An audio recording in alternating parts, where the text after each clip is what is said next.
का द्वंद लिखता हूँ, कलम की रोशनी से मैं तिमिर का द्वंद लिखता हूँ। मैं हर बच्चे की किस्मत को विवेकानंद लिखता हूँ। मैं हर बच्चे की किस्मत को विवेकानंद लिखता हूँ।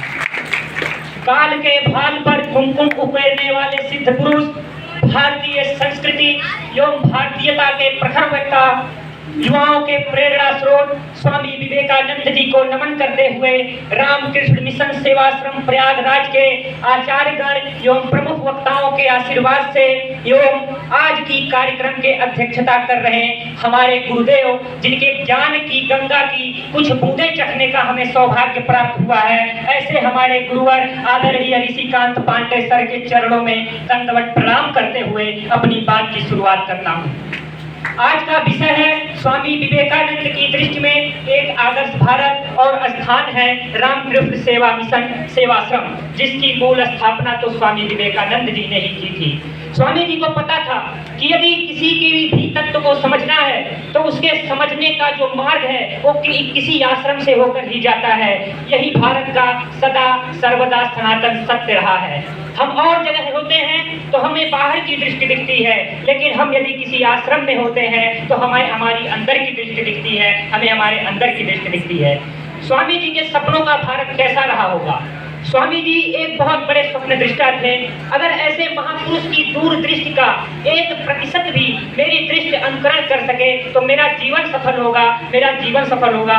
स्वामी विवेकानंद जी की दृष्टि में एक आदर्श भारत के निर्माण के लिए एक आदर्श चरित्र का निर्माण महत्वपूर्ण था। इसलिए उन्होंने युवा शक्ति को सशक्त बनाने हेतु एक विशेष शिक्षा व्यवस्था की बात की थी। स्वामी जी ने जोर देकर कहा था कि बिना शिक्षा के हम मजबूत भारत का निर्माण नहीं कर सकते। विवेकानंद जी सैद्धांतिक शिक्षा की अपेक्षा व्यवहारिक शिक्षा के उपयोगी मानते थे।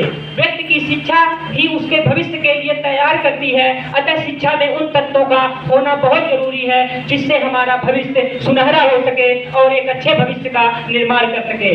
उनका कोटेशन है, वे कहते हैं कि आपको कार्य के सभी क्षेत्र में व्यवहारिक बनना पड़ेगा। सिद्धांतों के ढेरों ने संपूर्ण देश का विनाश कर दिया है।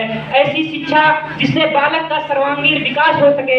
बालक की शिक्षा का उद्देश्य उसको आत्मनिर्भर बनाकर अपने पैरों पर खड़ा करना था। जो शिक्षा जनसंधारण को जीवन संघर्ष के लिए तैयार नहीं कर सकती, जो शिक्षा हमें आत्मनिर्भर नहीं बना सकती, जो शिक्षा हमारी सेवा भावना को विकसित नहीं कर सकती तथा जो शिक्षा शेर जैसा साहस पैदा नहीं कर सकती, ऐसी शिक्षा से क्या लाभ है और ऐसी शिक्षा से क्या लाभ है? वही व्यवहारिक ज्ञान जो कभी कबीर ने कहा था कि तू कहता कागज की लेखी और मैं कहता आँखें की देखी, मैं कहता आँखें की देखी। वर्तमान समय में देखा जाए तो हम सभी स्वामी जी के सपनों की ओर एक कदम बढ़ा रहे हैं। हमें उम्मीद है, हमें विश्वास है, हमें संकल्पित है कि जो नई शिक्षा नीति है वो जरूर सैद्धांतिक ज्ञान की अपेक्षा व्यवहारिक ज्ञान की ओर अग्रसर होंगे और एक सुनहरे भारत का निर्माण करने में एक विशेष भूमिका निभाई जाएगी, जिसका परिणाम हमें आने वाले कुछ वर्षों में दिखाई दे सकता है। स्वामी जी एक ऐसे समाज की कल्पना किए थे जिसमें मनुष्य के बीच कोई भेद न रहे।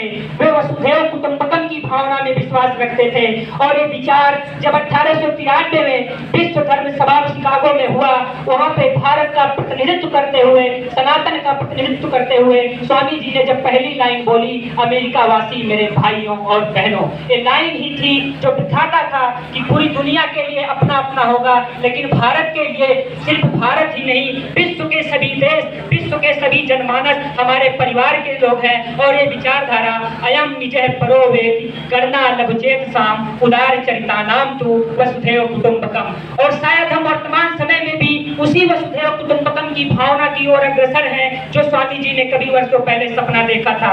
क्योंकि हमने अभी कोरोना काल का समय देखा, वहाँ कईयों ने अपनों को खोया, कईयों ने अपने जानने वालों को खोया। हमने देखा जब वैक्सीन का निर्माण भारत की वैज्ञानिकों ने, भारत की वैज्ञानिक ताकतों ने किया तो हमने हर जगह उसको भिजवाया। हमने ये नहीं देखा कि कौन मेरा अपना है, कौन मेरा पराया है। पराये की क्या बात, हमने तो पाकिस्तान में भी 2 खेप भिजवा दिए थे। स्वामी जी की नजरों से देखें तो वे मानववाद, सार्वभौमिकतावाद युक्त राष्ट्र की कल्पना करते थे। वे भूख मुक्त भारत को बनाने के लिए उसके एक सशक्त हस्ताक्षर थे। अभी भी हमारा भारत पिछले कुछ वर्षों से भुखमरी से संघर्ष करता रहा, शायद अभी भी कुछ हद तक कर ही रहा है कुछ विशेष राज्यों में। हमें उम्मीद है कि हम स्वामी जी के सपनों को साकार करते हुए जल्द ही जल्द उस पर भी निदान पा लेंगे और हमारा भारत भुखमरी मुक्त भारत होगा। स्वामी जी देश को गरीब मुक्त बनाने के लिए प्रतिबद्ध थे, अज्ञानता के अंधकार को ज्ञान के प्रकाश से दूर करने के पक्षधर थे और यही स्वप्न युवाओं के लिए प्रेरणा स्रोत है। नारी के सम्मान के युक्त राष्ट्र की कल्पना स्वामी जी ने की थी। स्वामी जी का कथन था कि नारी की सम्मान किसी भी परिस्थिति में रहकर करनी होगी।